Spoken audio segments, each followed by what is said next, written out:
आज का प्रातः क्लास है 17/5/1967।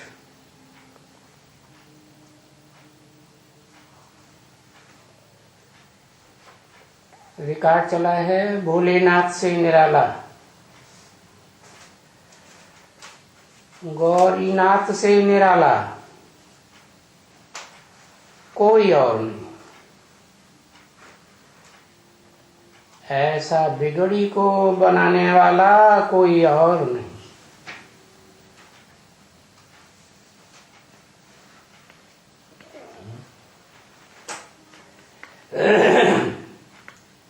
है तो फिल्मी गीत है। फिल्में जब बनना शुरू हुई थी तब फिल्मी दुनिया की सतो प्रधान काल का गीत है या फिल्मी दुनिया की जवानी का गीत है या फिल्मी दुनिया की बुढ़ापे का गीत है। सतो प्रधान स्टेज का गीत है। दुनिया की हर चीज, चाहे व्यक्ति हो, वस्तु हो, मकान हो, सागर हो, नदी हो, पहाड़ हो, सब चार अवस्थाओं से गुजरते हैं। मुख्य हैं प्रकृति की तीन अवस्थाएं, सत, रज, तम। ये सारी सृष्टि ही प्रकृति, माने प्रकृष्ट है, कृति माने रचना है। किसकी रचना है? हेवनली गॉडफादर सुप्रीम सोल की रचना है।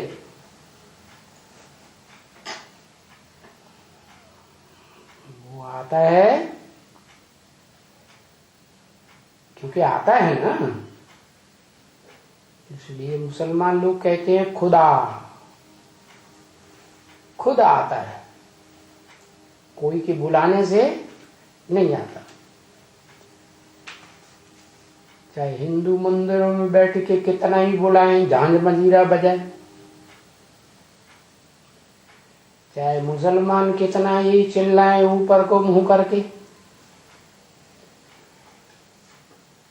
चाहे गिरजाघर में क्रिश्चियन से कितनी ही प्रार्थनाएं करें, और गुरुद्वारे में तो संगत बजती ही रहती है। तो कितना कुछ भी करें, भक्ति मार्ग में बुद्धि को भटकाते रहें, भगाते रहें, नाम ही है भक्ति।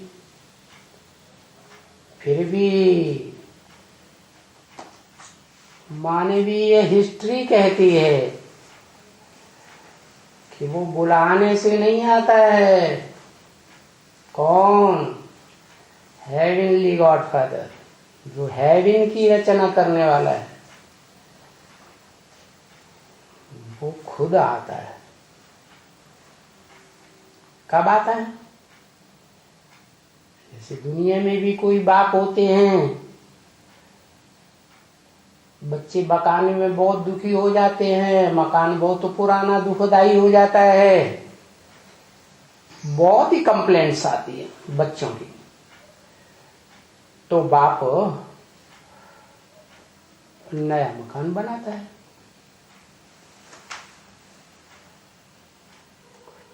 पहले सामान रखने के लिए एक कमरा तो पहले जरूर बनाएगा। सारा सामान जब इकट्ठा हो जाए तो पुराने मकान को तोड़ देता है। तो वो खुदा कब आता है? खुद ही आता है, लेकिन कब आता है? जब ये सृष्टि रूपी मकान, इस सृष्टि की चौथी अवस्था कलयुग के अंत में अति पुराना हो जाता है, दुखदाई हो जाता है, तामसी बन जाता है। हर मनुष्य आत्मा, हर प्राणी मात्र दुख ही दुख ज्यादा भोगता है। सुख अगर है तो क्षण भंगुर। तो देखो, वो खुदा जिसे कहते हैं अल्लाह, जिसका मतलब होता है ऊंचे ते ऊंचा। क्या? अब ऊंचे ते ऊंचा की बात आती है तो इस साकारी दुनिया में ऊंच और नीच होते हैं, भेदभाव होता है। निराकारी दुनिया जिसे खुदा का धाम अर्श कहते हैं, सोल वर्ल्ड कहते हैं, सुप्रीम एबोर्ड, वहां तो सब ज्योति बिंदु बिंदु आत्माएं, किसी के साथ तो कोई भेदभाव नहीं, सब एक जैसे। तो इस दुनिया की बात है क्या? अल्लाह मियां।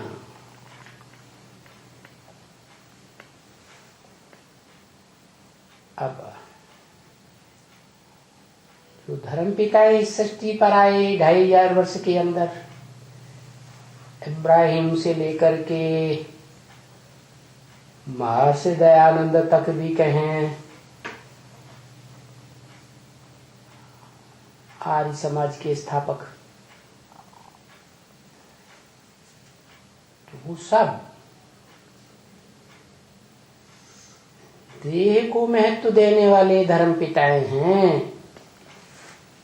देह जो पंचभूतों से बनती है, माते समझा? क्या समझा? भौतिकवादी दुनिया को मानने वाले हैं और भौतिकवादी दुनिया बनाने वाले हैं पंचभूतों की, उसी को प्रेफरेंस देते हैं। वो भूल जाते हैं कि जन्नत के रचयिता हेवनली गॉड फादर ने तो सुख ही सुख की दुनिया बनाई थी, जहां दुख का नाम निशान नहीं होता। कहते भी हैं हेवन, पैराडाइज, जन्नत, स्वर्ग। हिंदू लोग भी कहते हैं स्वर्ग, लेकिन ये नहीं जानते कि स्व किसे कहा जाता है। स्व माने ही आत्मा।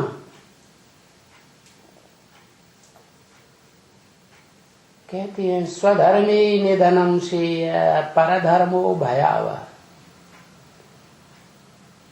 आत्मा के धर्म में टिकना बहुत श्रेष्ठ है। आत्मा का धर्म क्या है? अरे आत्मा है ही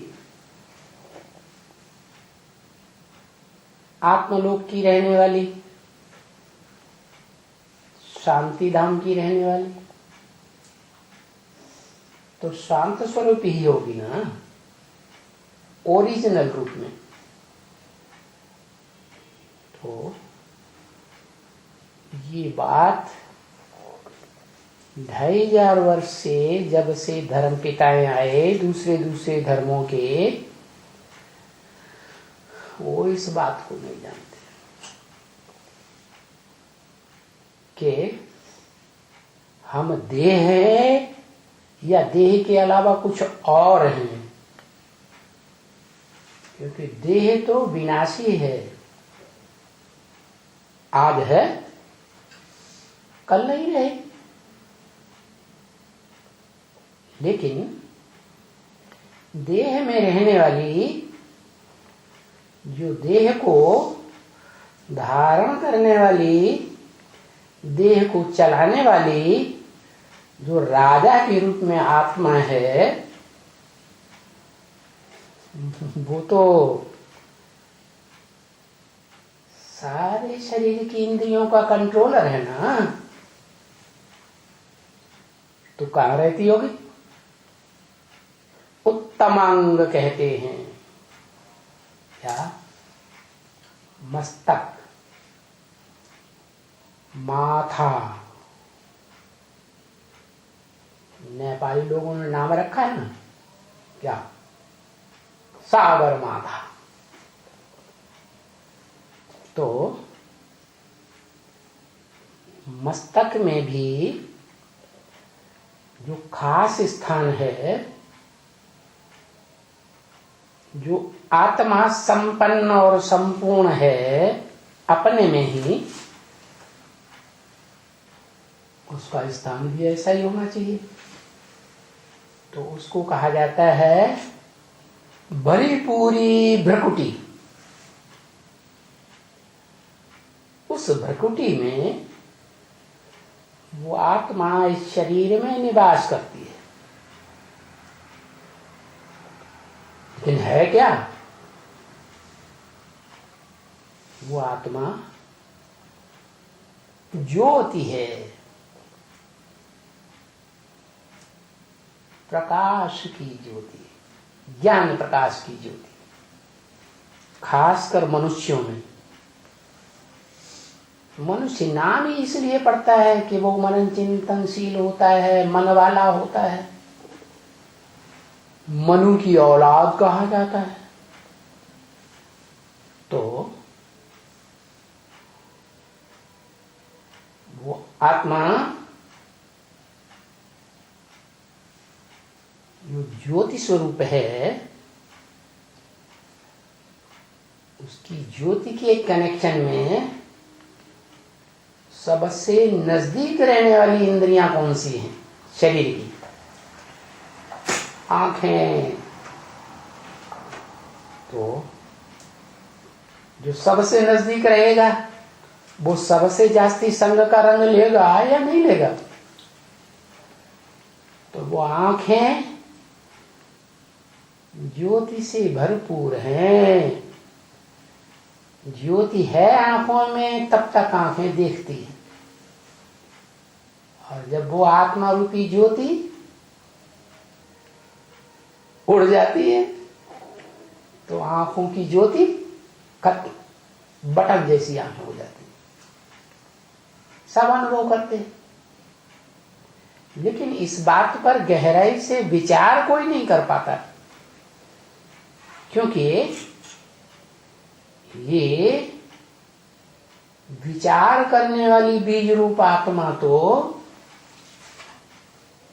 मनुष्य सृष्टि रूपी वृक्ष में पहला नंबर बीज ही होगा ना। और इस मनुष्य सृष्टि का बीज हिंदू, मुसलमान और ईसाई या जो भी फॉलोअर्स हैं, धर्म हैं, सब उसे मानते हैं कि सृष्टि का आदि पुरुष कौन। नाम भी वैसा ही देते हैं, आदम। क्या हिंदुओं में कहते हैं आदिदेव। कैसा आदिदेव? महादेव। देवताओं की सृष्टि जो हेवन में आकर के वो अल्लाह रचता है, प्रैक्टिकल में अल्लाह कहा जाता है, क्योंकि जिस आदम में प्रवेश करता है उसके द्वारा ऊंच ते ऊंच कर्म करके दिखाता है। काम के आधार पर ही नाम पढ़ते हैं शास्त्रों में। तो ऊंच ते ऊंच जिस मनुष्य ने मनुष्य सृष्टि के बीज रूप आदम कहो, एडम कहो, आदिदेव या आदिनाथ कहो, ऊंच ते ऊंच जिसने कर्म किए, जिससे ऊंचे कर्म इस सृष्टि पर कोई आत्मा ने नहीं किए।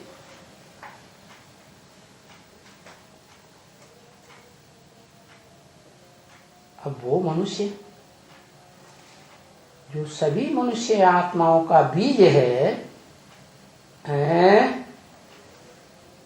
तो वो बीज कैसा होगा? जैसा बाप होगा वैसा बीज होगा। जो रूहों का बाप है,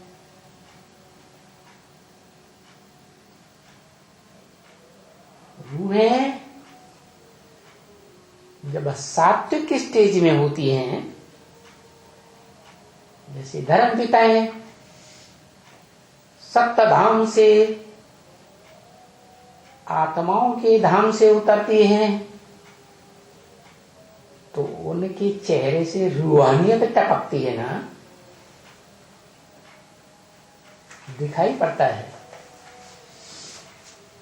ये रूह हैं, इनमें रूहानियत भरी हुई है, रूहानियत की रोशनी भरी हुई है।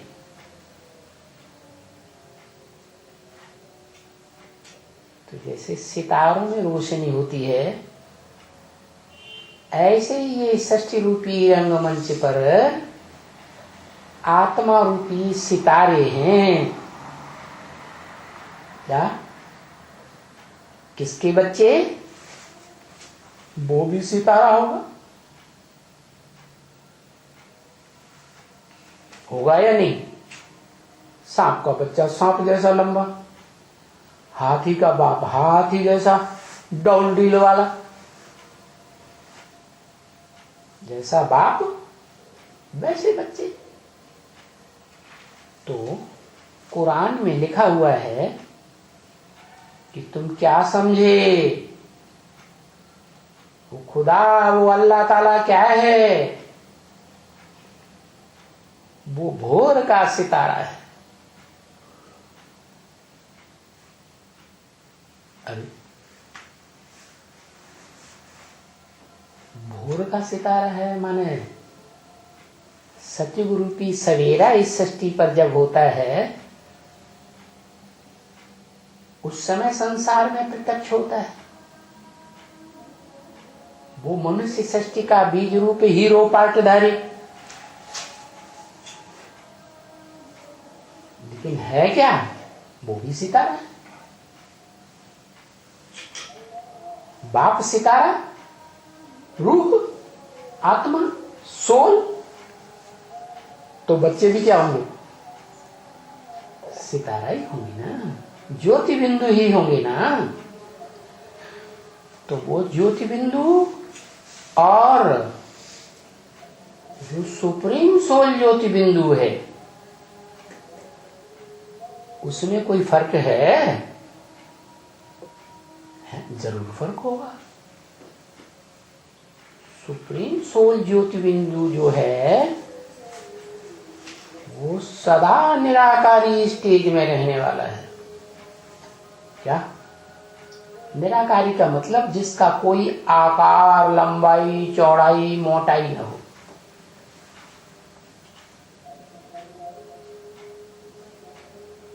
बिंदु रूप है ना। तो आत्माएं सभी ज्योति बिंदु हैं। बिंदु की लंबाई, चौड़ाई, मोटाई नहीं होती, इसलिए गीता ने कहा है अप्रमेयम। क्या? उसकी लंबाई चौड़ाई नहीं, माप नहीं है उसका। तो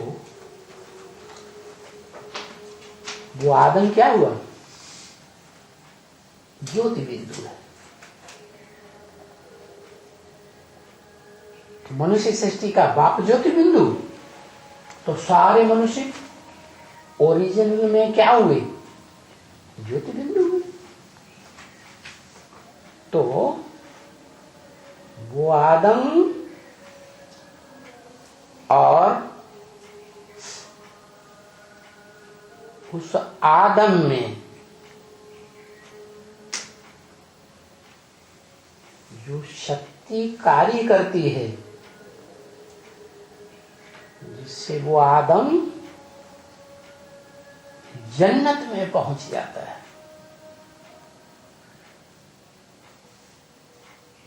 हिंदुओं में भी ऐसे ही कहते हैं कि जो ईश्वर है वो नर को नारायण जैसा देवता बनाने वाला है। क्या? ऊंचा होगा तो क्या काम करेगा? ऊंचा ही काम करेगा ना। तो मनुष्य को देवता बनाता है और देवताओं की ही सृष्टि रचने का तरीका बताता है। लेकिन वो तो निराकार ज्योति बिंदु है, सदैव ज्योति बिंदु रहता है। इस सृष्टि पर आता है तो भी क्या? ज्योति बिंदु ही बनकर रहता है, देह भान में आता ही नहीं। तो इस सृष्टि पर आता है तो इस सृष्टि के मनुष्य मात्र आदम जैसे आदमी अपने स्वरूप को कैसे पहचानेंगे? जो सब देहभान में रहते हैं।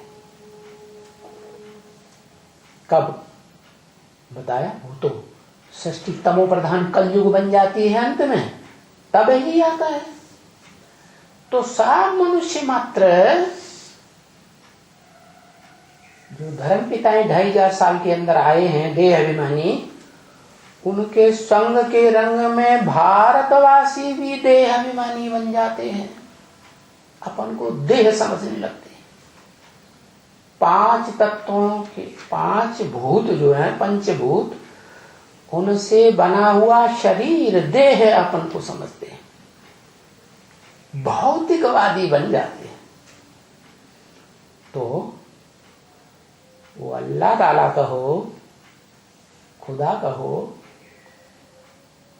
सुप्रीम गॉड फादर कहो, वो इस सृष्टि पर आता है। क्यों आता है?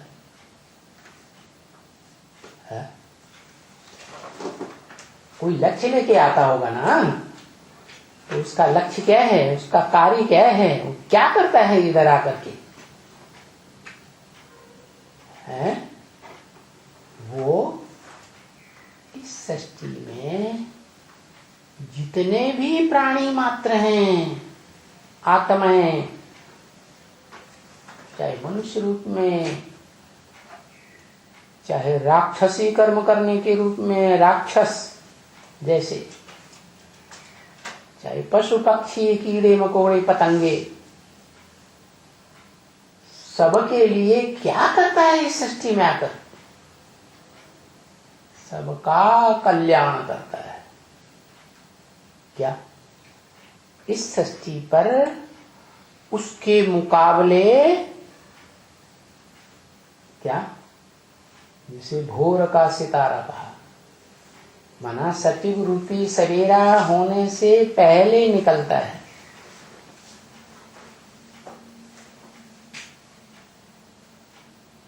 वो मुसलमान ऐसे समझते हैं कि भोर का सितारा है, क्योंकि वो मुसलमान इस्लामी, वो तो धर्म पिताएं इस सृष्टि पर आते ही तब हैं, है जब दुख की घोर अंधियारे की ठोकरें खाने वाली दुनिया बन जाती है। द्वैतवादी द्वापर युग, दो दो धर्म, दो दो राज्य, दो दो भाषाएं, दो दो कुल, दो दो मतें, 2 से 4, 4 से 8, ऐसी दुनिया में किसी को पता नहीं रहता, मनुष्य मात्र को भी पता नहीं रहता।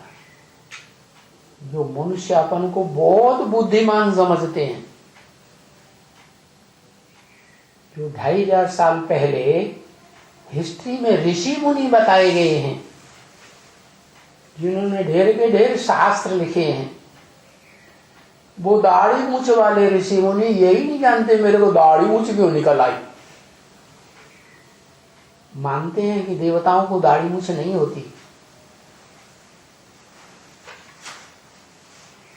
तो खुद को पहचानते नहीं,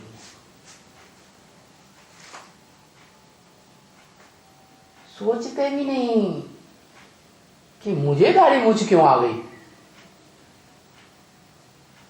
दाढ़ी मूछ तो मनुष्यों को होती है, देवताओं को तो होती नहीं। और मनुष्य मन वाला होता है, मनन चिंतन मंथन करने वाले को मनुष्य कहा जाता, नहीं तो जान। तो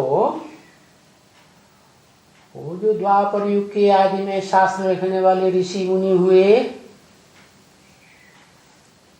वो भी अपने स्वरूप को नहीं जानते थे। क्योंकि 2500 साल पहले से, जब से द्वैतवादी दुनिया द्वापर युग आया, सब उन देह अभिमानी धर्म पिताओं के प्रभाव में आ गए कि वो तो सतो प्रधान आत्माएं आती है।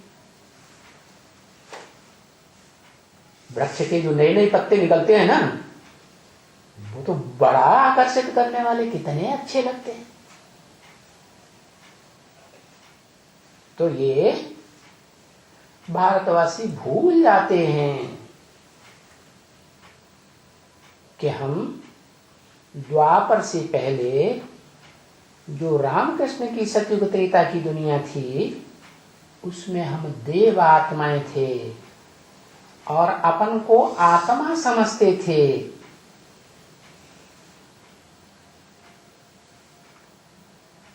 ज्योति बिंदु आत्मा, दूसरों को भी ज्योति बिंदु आत्मा के रूप में देखते थे, स्टार के रूप में देखते थे। देवान का नाम निशान नहीं था, लेकिन ये प्रैक्टिस कराई किसने और कब कराई? वास्तव में हेवन शक्ति का युग बनाने से पहले, कलयुग के अंत में, वही खुदा जब इस सृष्टि पर आता है, देखता है सब बच्चे दुखी हैं, सब रूहें दुखी हैं, तब आकर के इस सृष्टि रूपी रंगमंच पर हीरो के रूप में पार्ट बजाने वाली आत्मा को पकड़ता है। अरे पकड़ता है, गीता में उसका नाम अर्जुन दे दिया। क्या? ज्ञान धन का अर्जन करने वाला अर्जुन। तो ज्ञान धन का अर्जन कैसे करता है?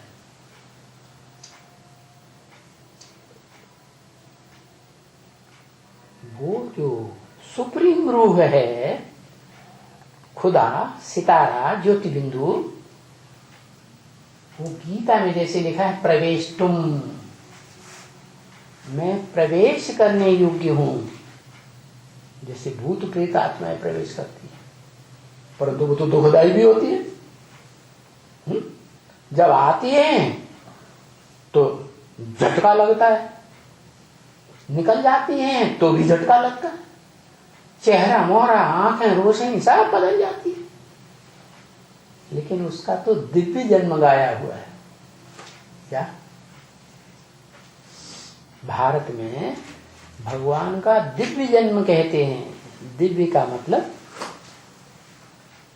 दिव्यता भरी हुई। क्या दिव्यता? वो इतनी हल्की फुल्की रूह है कि जिसमें प्रवेश करती है उसको पता ही नहीं चलता कब आती है कब चली जाती है। न उसके प्रवेश करने का पता, न उसके निकल जाने का पता। जब प्रवेश करती है तो पता तो लगता नहीं। तो जो आदम जिसे कहा जाता है, इस सृष्टि का पहला आदमी या आदिदेव, वो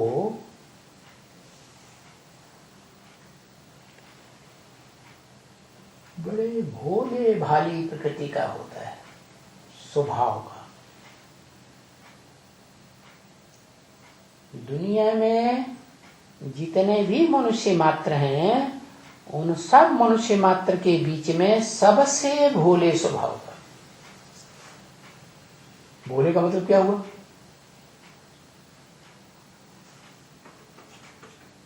जो भी आत्मा इस सृष्टि रूपी रंगमंच पर आती हैं, मनुष्य रूप धारण करती हैं, वो सबका बाप है ना।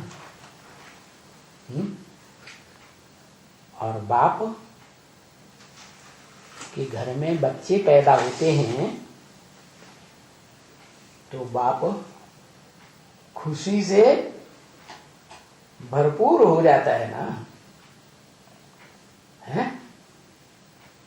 तो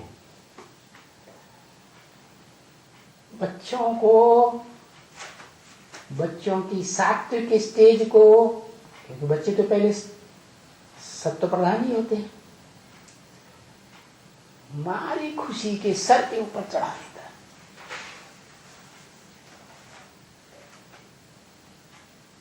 इतनी खुशी भोलापन जाहिर कर देती है। बाप को यही पता नहीं रहता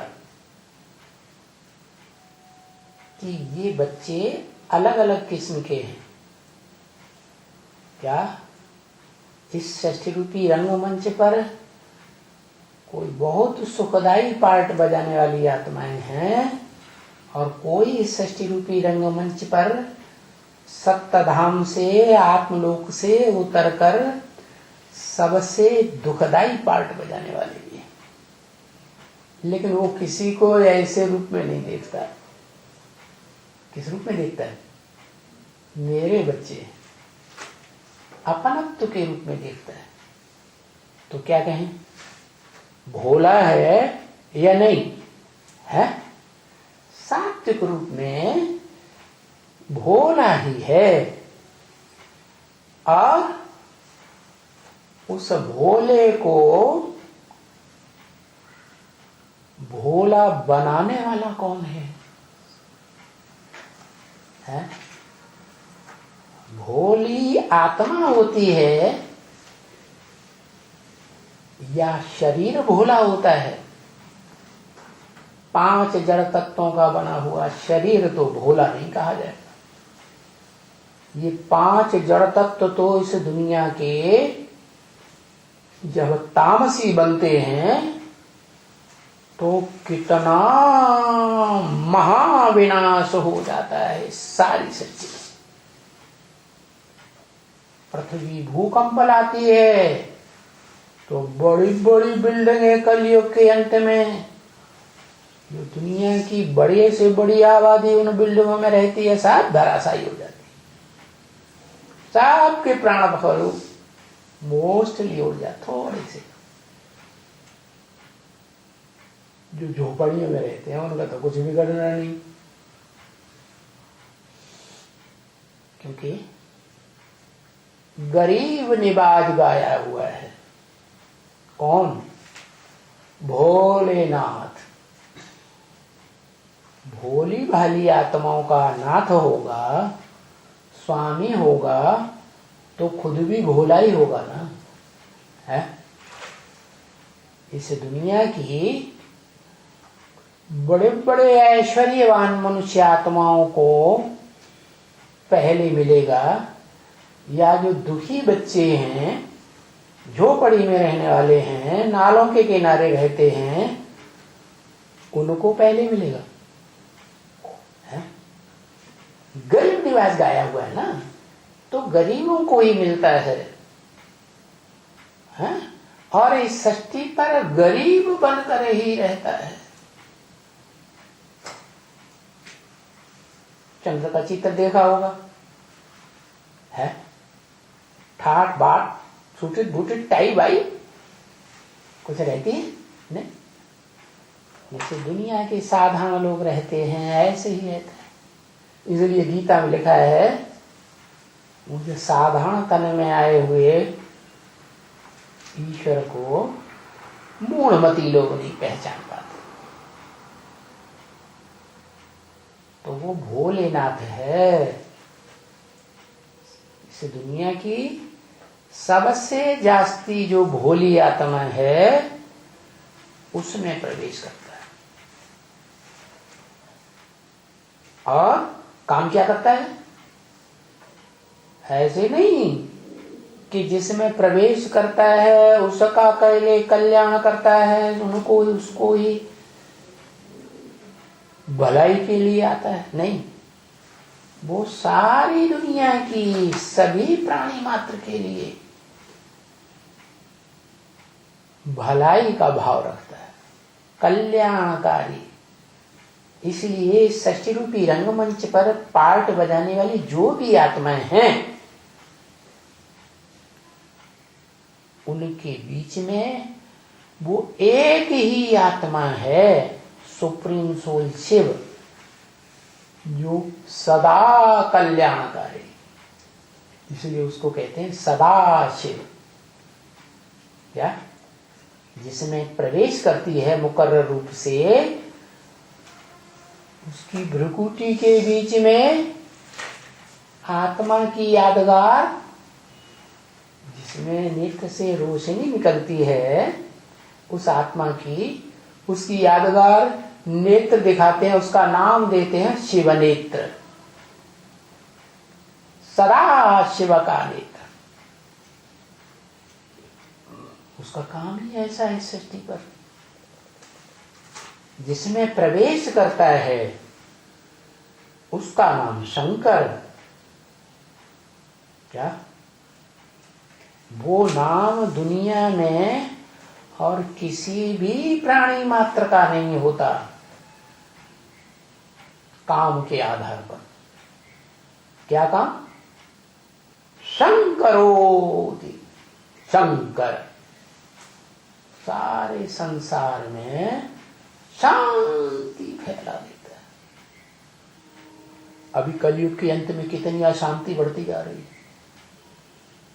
कोई भी शहर में चले जाओ, गांव में चले जाओ, कहीं भी चले जाओ, कितना झांझ मृदंग, चिल्लावा चिल्लेवी। गिरजाघर में चले जाओ, है, मस्जिद में चले जाओ, मुल्ला जी चिल्ला रहे, कहीं भी चले जाओ, आवाज की दुनिया बनी हुई है, वाणी ही वाणी। जो वाणी चलाना बहुत अच्छा जानते हैं, उन्हीं का राज्य चलता है। भले मेढकों की वाणी हो, ट्रा ट्रा ट्रा करते रहेंगे, पब्लिक के बीच में बोलते रहेंगे। वो नेतागण जो बड़े बड़े मिनिस्टर, डायरेक्टर और प्रधानमंत्री और राष्ट्रपति बनकर बैठते हैं, बड़े बड़े देश जो महाशक्ति कहे जाते हैं, उनमें भी ऐसे ही बैठे हुए वाणी चलाने वाले, जैसे तुलसीदास ने कहा, क्या पंडित सोई जोई गाल बजा, तेरी भी बात सही। तो तुलसीदास ने तो आज से 400 वर्ष पहले, 500 वर्ष पहले बताया था। तब के मुकाबले अब की दुनिया तो और ही ज्यादा शोरगुल वाली हो गई, अशांति फैलाने वाली हो गई। तो ऐसी अशांत दुनिया में जिस मनुष्य तन में आता है उसको किस लिए आता है, उसको क्या लक्ष्य देने के लिए आता है? उसका नाम जैसा काम, नाम देता है शंकर, जो नाम किसी प्राणी मात्र का इस दुनिया में नहीं होता। एक ही पार्टधारी आत्मा है सृष्टि रूपी रंगमंच पर, जिसका नाम शंकर विख्यात होता है, खासकर भारत में। और काम भी वैसा ही करता है, उसका प्रोमिनेंट मुख्य काम है क्या? सारे संसार में शांति पैदा, कोई आवाज नहीं, क्या निर्वाण धाम जैसा बन जाता है। जो ब्रह्म वाक्य ब्रह्मा के मुख से मुरली में बोला है, तुम बच्चे नंबरवार इस सृष्टि में शांति धाम को उतार लेंगे। तो पहले नंबर में जो उतारने वाला है उसका काम के आधार पर नाम पड़ गया शंकर, क्या? और एक टाइटल लगा हुआ है, हर हर बम बम। इसका मतलब है कि वो सारे संसार के मनुष्य मात्र के या प्राणी मात्र के पापों का हरण करने वाला है, क्या? जब तक वो शंकर द्वारा महाविनाश का कल्पांत में कार्य नहीं होता, तब तक मनुष्य मात्र के पापों का विनाश नहीं हो सकता। पाप बढ़ते ही रहते हैं, क्या? तो वो इस सृष्टि पर आकर के जैसे ही इस सृष्टि पर आता है वैसे ही पहला काम ये कराता है, क्या? बम बम। शंकर की प्रेरणा से बमों का निर्माण होता है। आज से लगभग 80 साल पहले जब ये रुद्र ज्ञान यज्ञ अविनाशी ओम मंडली में सिंध हैदराबाद में आरंभ हुआ,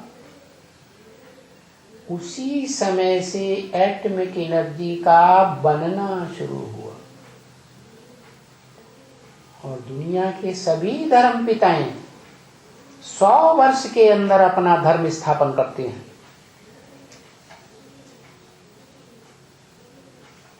खुदा भी इस सृष्टि पर आता है तो 100 वर्ष के अंदर जो भी मनुष्य मात्र की आत्माएं हैं सब के अंदर स्वधर्म जागृत कर देता है। स्व माने आत्मा, धर्म माने धर्म। दुनिया की सभी आत्माएं ये बात समझ जाती हैं कि हम पंचभूतों से बने देह नहीं है, हम भौतिकवादी नहीं होने चाहिए, हमको अधि आत्मवादी होना चाहिए। अधि माने अंदर, आत्मा माने आत्मा के अंदर, माने हम आत्मा हैं। हर धर्म की मनुष्य आत्मा ये बात पक्की कर देती कि हम सितारा हैं, ज्योति बिंदु आत्मा हैं, और ये आत्मा के धर्म में ही हमको स्थिर रहना है स्मृति से। तो जब सारी दुनिया की मनुष्य मात्र की आत्माएं आत्मिक स्मृति में स्थिर हो जाती हैं, तभी इस दुनिया का चतुर्थ विश्व युद्ध बमों से पूरा हो जाता है और शंकर जी का काम खलास हो जाता है। तो देखो कैसी वंडरफुल बात है। शिव है भोला, इस 60 रूपी रंगमंच पर पार्ट बजाने वाली ऐसी सुप्रीम आत्मा, ऐसा भोला कि दुनिया की कितनी भी हिंसक दुखदाई सारे संसार को दुखी करने वाली आत्माएं क्यों न हो, सबको प्यार देता है।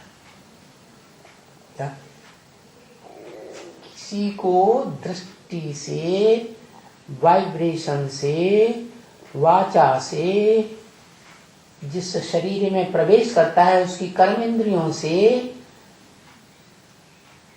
जब आता है, सात्विक स्टेज में प्रत्यक्ष होता है। क्या जब प्रत्यक्षता रूपी जन्म लेगा तो सत्व प्रधान होगा या तमो प्रधान है?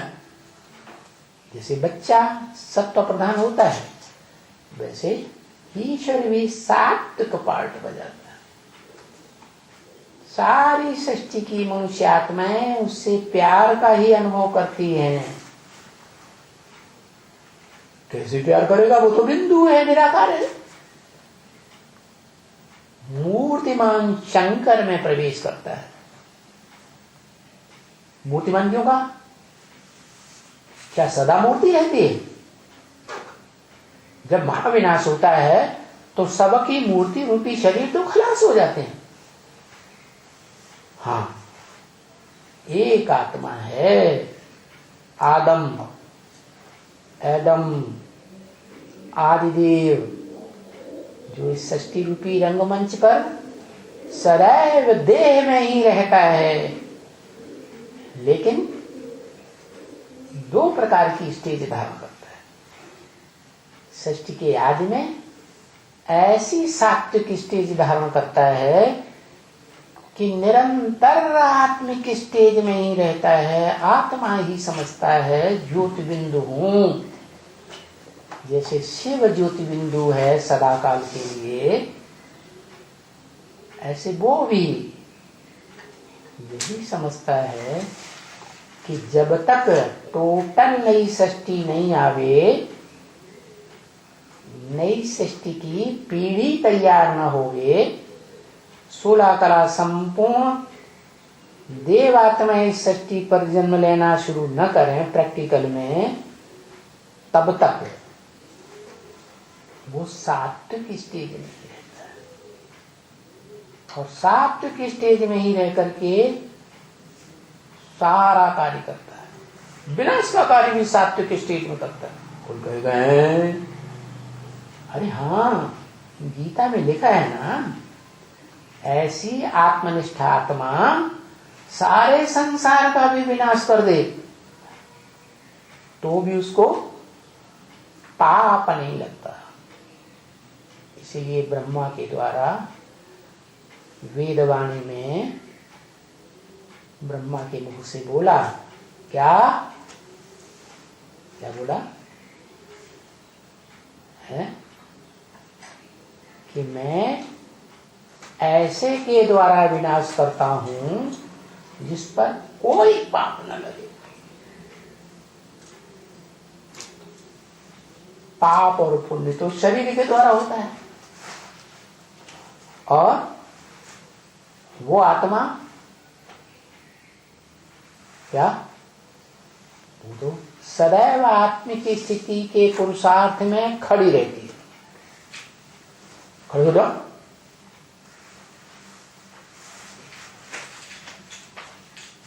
तो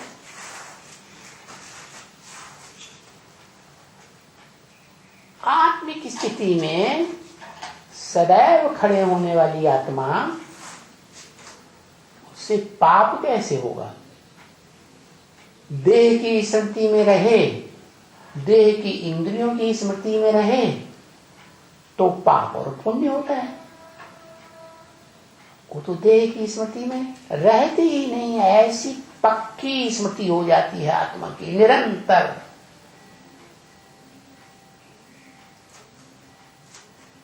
तो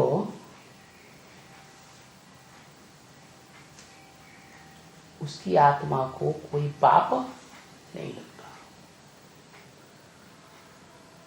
एक दो की हत्या करते हैं तो उसकी हत्या कर दी जाती, सूली पर चढ़ा दिया जाता है, और वो क्या काम करता है? सारी सृष्टि का विनाश करा देता है। मनुष्य मात्र का ही नहीं, क्योंकि मनुष्य ही ज्यादा पाप करते हैं और ज्यादा पुण्य करते हैं। जो भी प्राणी मात्र हैं सबके शरीर का विनाश। आत्मा का तो विनाश होता ही नहीं, आत्मा तो अविनाशी है। तो सारी सृष्टि का विनाश करने के बावजूद उस पर कोई पाप नहीं लगता। तो वंडरफुल बात हुई ना। उस आत्मा का बाप सुप्रीम सोल भोला, कितना भोला, चाहे कोई महापापी हो, चाहे कोई महापुण्यात्मा हो, चाहे कोई कितना भी हिंसक हो, उसको उस दृष्टि से नहीं देखता। हर आत्मा के सात्विक स्टेज को सृष्टि के आदि में जब इस रंगमंच पर उतरी थी, सत्व प्रधान स्टेज को देखता है। तो बोला हुआ ना। और उस भोले का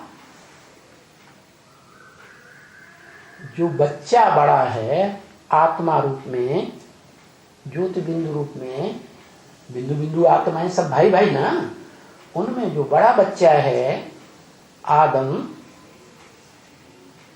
उसको भी भोले रूप में ही देखता है और भोला ही बनाता है,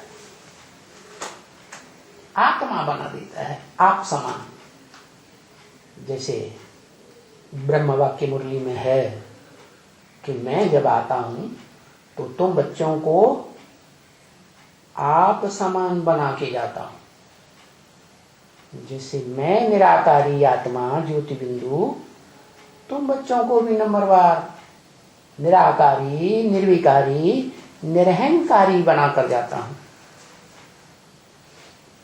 एक आदम की बात नहीं, 500, 700, 750 करोड़ जो भी मनुष्य मात्र हैं, सबको निराकारी स्टेज में स्थिर करा के जाता है। तो देखो, आदम का बाप, जिसका कोई बाप नहीं, सुप्रीम फादर, वो भोला इतना, और उसका बड़ा बच्चा भी इतना भोला कि इतना भोला कैसा कि सारी सृष्टि के मनुष्य मात्र चाहे जैसे हों दुखदाई, सबको संग का रंग लगाता है।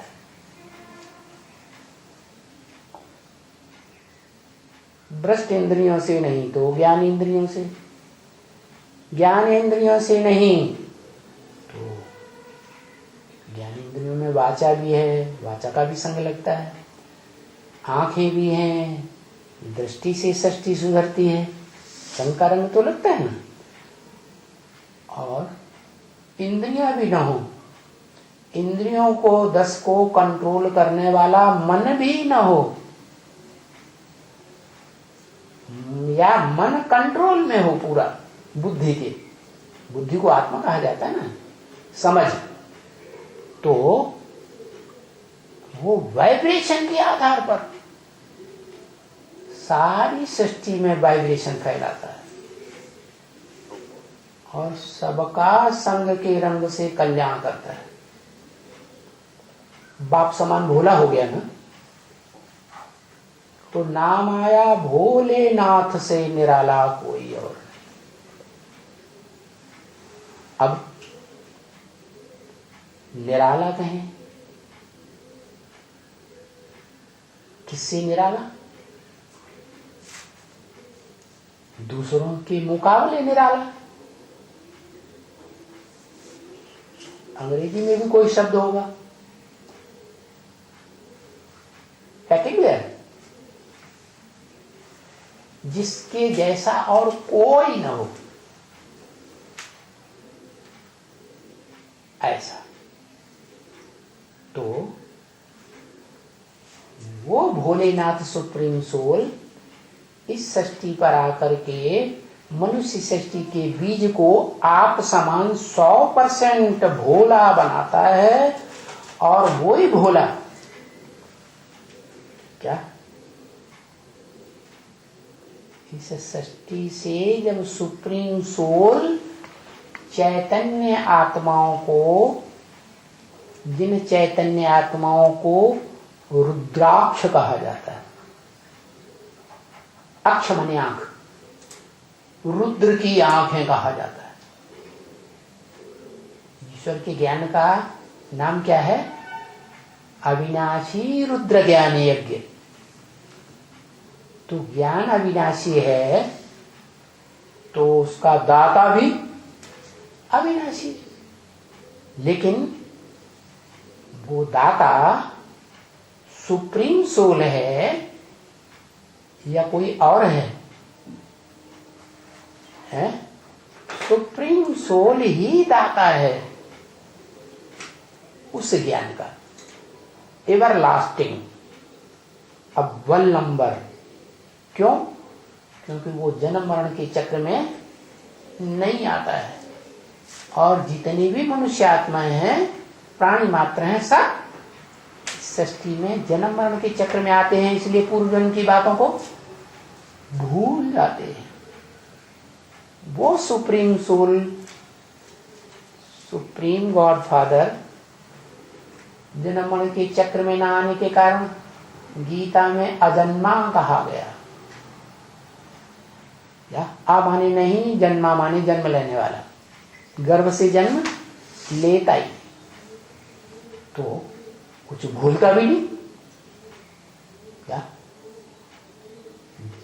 मृत्यु है एक ऐसा भयंकर एक्सीडेंट है मनुष्य के जीवन में कि वो एक्सीडेंट होने के बाद सब भूल जाता है। दुनिया में भी ऐसे होता है ना, किसी को कोई भारी एक्सीडेंट में वो ऐसा क्षत विक्षत हो जाता है तो उसको उस जन्म की पूर्व की बातें सब भूल जाती है। तो ऐसे ही ये महाविनाश कल्पांत काल में चतुर्युगी के अंत में होता है। वो ऐसा बड़ा एक्सीडेंट है जिसमें सारी दुनिया के जो भी प्राणी मात्र हैं, मनुष्य मात्र हैं, सबको सब कुछ भूल जाता है। क्या? सिवाय एक आत्मा है जिसमें सुप्रीम सोल मुकर्रर रूप से प्रवेश करता है, वो भी मोस्टली तो भूल ही जाता है। इसलिए कि उसी आत्मा के लिए बोला है ब्रह्म वाक्य कि इस दुनिया में सदा काल स्थायी कोई चीज नहीं है। सदा काल स्थायी सिर्फ एक शिव बाबा है। ये नहीं कहा शिव बाप है, वो तो बिंदु बिंदु आत्माओं का बाप है। वो तो इस सृष्टि पर रहता ही नहीं। क्या? जैसे कोई बड़ा अच्छा कारखाने का मैनेजर हो, प्रबंधक, वो अच्छा प्रबंधक तभी माना जाए कि वो घंटे 2 घंटे के लिए आए और ऐसी व्यवस्था कर जाए इस अच्छी कि सारा कारखाना, सारे कारखाने के जो वर्कर्स हैं अच्छी तरह से उमंग उत्साह में काम करते रहे। नंबर 1। तो ऐसे ही उन सभी आत्माओं के अंदर जो इस सृष्टि पर रंगमंच पर काम करने वाली हैं, उन आत्मा रूपी पार्टधारियों के बीच वो सुप्रीम सोल ऐसा ही मैनेजर है। मैनेजमेंट आकर करता है, खुद नहीं करता। क्या? वो तो अकर्ता गाया जाता है, क्योंकि वो तो बिंदु है। करना धरना तो तब हो जब अपना शरीर हो, अपनी इंद्रियां हो। वो तो इंद्रियां भी नहीं, अपना शरीर भी नहीं। वो तो अर्जुन के रथ में प्रवेश करता है, आदम के रथ में। तो जिस रथ में प्रवेश करता है उसके द्वारा कराता है। क्या? खुद नहीं करता। जैसे दुनिया में बाप होते हैं ना, तो अपने बड़े बच्चे को सारा कारोबार सौंप के चले जाते। ऐसे ही वो सुप्रीम सोल मनुष्य सृष्टि के बाप आदम में प्रवेश करके उसको अपना परिचय देता है और उस आदम का भी परिचय देता है। क्या परिचय? कि वो आदम वाली ज्योति बिंदु आत्मा रूपी जो रिकॉर्ड है, उस रिकॉर्ड में सारी सृष्टि रूपी रंगमंच पर वो कैसे जन्म जन्मांतर हीरो पार्टधारी का पार्ट बजाता है, वो सारा ही पार्ट जो जन्म जन्मांतर शरीर रूपी चोले बदल बदल कर बजाया है। गीता में लिखा है ना, वासांसि जीवनानि यथा विहाय, श्लोक आया ना। गीता तो इस दुनिया का मूल ग्रंथ है ना। भगवत गीता गाई हुई है ना। एक ही शास्त्र है जिसमें लिखा हुआ है भगवान वाच। भगवत गीता, भगवान की गाई हुई गीता। तो वो जो गीत गाता है ज्ञान का, जिसमें अलंकार भरे हुए हैं, प्रतीकात्मक भाषा है, सब नहीं समझ सकते। क्या? जो भी देहभान में रहने वाली मनुष्य आत्माएं हैं सृष्टि रूपी रंगमंच की, चाहे वो पहली पीढ़ी की सतयुग में क्यों न हो, लक्ष्मी नारायण जैसी आत्माएं, वो भी देहभान में रहकर देह की श्रेष्ठ इंद्रियों आंख का सुख भोग करके सृष्टि पैदा करती है, सृष्टि की वृद्धि करती है। क्या गीता में शब्द आया ना, प्रसविस्वदम, वृद्धि करो परिवार की। तो वो सुप्रीम सोल बाप आदम में प्रवेश करके सृष्टि की वृद्धि कराता है। लेकिन और मनुष्य आत्माएं जो करती हैं सृष्टि रूपी रंगमंच पर, भले सात्विक स्टेज में भी आती हैं, तो भी कुछ न कुछ देह के इंद्रियों का सुख भोगती हैं, चाहे ऊंचे से ऊंचा 16 कला संपूर्ण देवता ही क्यों न हो। लेकिन वो एक ही आत्मा ऐसी है, क्या, आदम, जो संपूर्ण पुरुषार्थ आत्मिक स्मृति का करने के बाद देह की इंद्रियों का, चाहे श्रेष्ठ इंद्रियां हो, भ्रष्ट इंद्रियां हो, ऐसी गहरी स्मृति में रहता है खुदा की, निराकार की, कि वो इंद्रियों का कोई सुख नहीं देता, इंद्रियों से परे अतीन्द्रिय सुख भोगता है। और अपने संसर्ग संपर्क में रहने वाली जो डायरेक्ट आत्माएं हैं, सन्मुख पार्ट बजाने वाली, उनको अतीन्द्रिय सुख भोगवाता है। तो ऐसी श्रेष्ठ सृष्टि का जो निर्माता है उसे कहा जाता है मानसी सृष्टि। क्या कहते हैं ना, त्रिमूर्ति शिव ने अपनी पहली मूर्ति ब्रह्मा के द्वारा जो पहली मानसी सृष्टि रची, वो सनकादिक कहे जाने वाले 4 कुमारों की रची। जो मनुष्य सृष्टि में 4 मुख्य धर्मों की 4 बीज रूप आत्माएं, देवता, इस्लामी, बौद्धि और क्रिश्चियंस। बाकी धर्म तो उनके सहयोगी धर्म हैं, उनकी बात छोड़ दो। तो मानसी सृष्टि रचता है, वाइब्रेशन की सृष्टि। क्या है? रुद्र ज्ञान यज्ञ, ज्ञान का यज्ञ है, जिस ज्ञान यज्ञ से उत्पन्न होने वाले ब्राह्मण कहे जाते हैं। क्या ब्राह्मणों का जो मुखिया है ना, महारुद्र शंकर, उसको भी यज्ञों पर भी दिखाते हैं ना। इसका मतलब कौन से वर्ण का है? ब्राह्मण वर्ण का है। तो उसके जो भी बच्चे हैं रुद्रगण, वो सारे ही ब्राह्मण वर्ण के।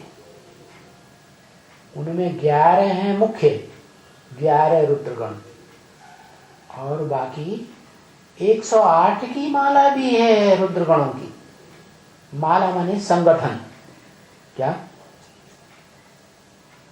गले की माला, ऐसी माला जिनको छाती से लिपटा के रखते हैं। माँ बाप बच्चों को छाती से लिपटा के रखते हैं ना प्यार में, ऐसे बच्चों की माला। तो वो बच्चे जो रुद्रमाला के मणके हैं, वो भी सब भोले भोले स्वभाव के। क्या? कैसे भोले स्वभाव के? जब आत्मिक स्थिति में स्थित हो जाते हैं पुरुषार्थ करते करते इस सृष्टि रूपी रंगमंच पर, सबसे पहले माने वो बीज रूप आत्माओं की दुनिया है। आत्मा के 3 स्वरूप हैं। क्या?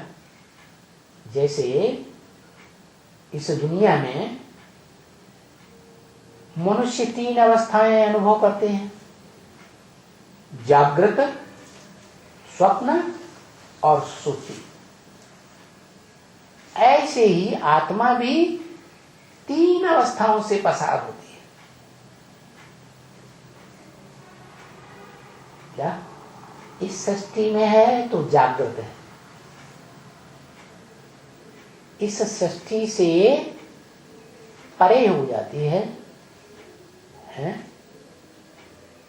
सूक्ष्म शरीर जब धारण करती है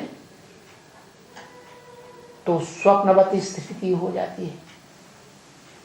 जैसे सपने में शरीर से तो एक ही जगह पड़ा रहता है आत्मा, लेकिन पता नहीं दुनिया में कहां कहां घूम के आता है। ऐसे ही सूक्ष्म शरीर से वो ऐसे सूक्ष्म वतन में षष्ठी से ऊंची स्टेज में रहता है। और तीसरी स्टेज है सुषुप्त, जैसे आदमी गहरी नींद में सो जाता है, ऐसे ही आत्मा भी इस षष्ठी रूपी रंगमंच पर 5000 वर्ष पार्ट बजाकर, 2500 वर्ष हेवनली गॉडफादर का बनाया हुआ स्वर्ग हेवन, और 2500 वर्ष नर कहे जाने वाले मनुष्यों के द्वारा बनाया हुआ नरक, दुखदायी सृष्टि। तो 3 धाम हो गए, दुखधाम है, हेवन कहो, स्वर्ग कहो, सुखधाम, और उन दोनों से परे की स्टेज में जहां आत्मा रहती है, शांत स्टेज में, शांति धाम। तो त्रिलोक हो गए। क्या त्रिलोक कौन कौन से हो गए? दुखधाम, जिसे आजकल हम अनुभव कर रहे हैं। फिर ऊंची स्टेज है उसकी जहां स्वर्ग का है, तो सात्विक स्टेज, शरीर रहते रहते सात्विक स्टेज है।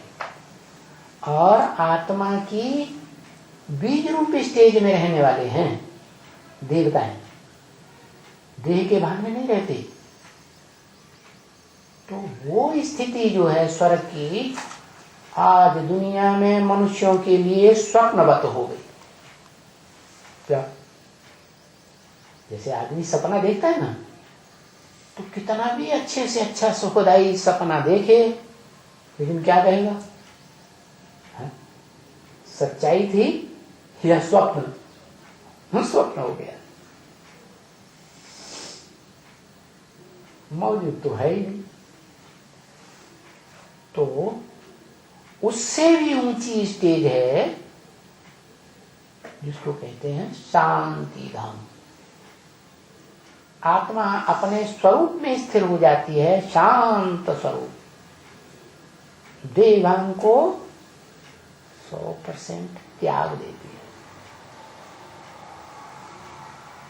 तब उसे कहा जाता है क्या? भोलेनाथ का बच्चा। तो बताया भोलेनाथ से निराला कोई और नहीं। क्या क्या बताया है? उससे ज्यादा निराली कोई आत्मा नहीं। किससे टैली किया? इस मनुष्य सृष्टि की आत्माओं से टैली किया। मनुष्य सृष्टि की आत्माओं का बाप ही क्यों न हो, हीरो पार्टधारी ही क्यों न हो, क्या उससे भी ज्यादा निराली आत्मा शिव है, जो सदैव निराकारी स्टेज में रहता है। परंतु वो जिस तन में प्रवेश करता है उसको भी 100% आप समान बना के जाता है।